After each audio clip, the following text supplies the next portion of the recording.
The fourth ceremony of the Scrum is called the Sprint Retrospective. Just like it sounds like, we're looking at the sprint and we're looking at the retrospective. Retrospective meaning, what did the team do well? What didn't go well in this last sprint, and what should we improve on? So that's basically what we're trying to capture in this retrospective meeting. And this is a 2 hours meeting for a four weeks sprint, and it could be a 1 hour meeting if it's a 2 week sprint.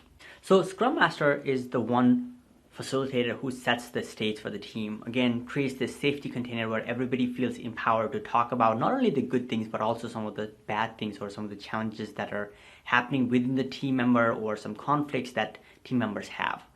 Now, the next step is gathering data. Like, okay, what happened in this last iteration of the sprint? What are some challenges that you saw?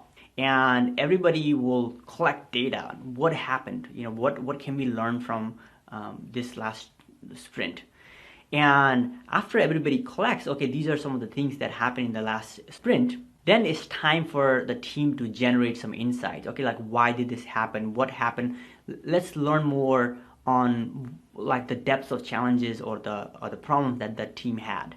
And after they have a good amount of insights, they actually decide on how they want to go about and improve that. So this is an opportunity for team to have a learning action plan. So despite of what happened in the sprint, the team members walk out with a clear plan on what they're going to do and how they're going to improve. And sometimes the team will vote on what are the 3 main things that they want to implement or they want to be mindful of in the next sprint.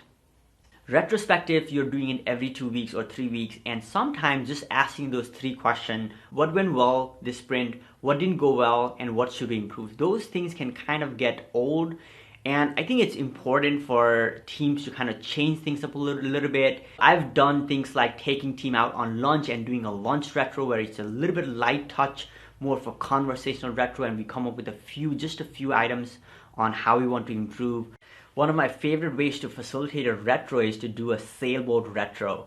So you just draw out a sailboat and you draw out an anchor. So anchor means what are some of the impediments, and you draw out some wind on the top, saying that the winds are some of the things that actually help us, and you actually draw a shark in the bottom, and the shark would actually imply those are some of the risks that the team might have. And you actually draw out an island, asking teams, okay, where is that island? Where do we want to go in the next few months? How do we want to be known in the organization on what we do and what kind of value we add to the organization? Another example I'll give you for a retrospective is this is a meeting where we're not there as a team to blame on each other. Sometimes things go wrong. If you're working on complex problem, you have to experiment, and whenever you experiment, sometimes things goes wrong.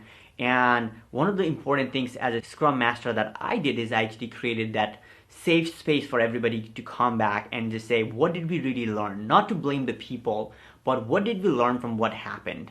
And what can we do to improve so that these things don't happen? And we make that person recognize the mistake that he made, but it's nothing personal. It's something that we all learn as a team and we move on.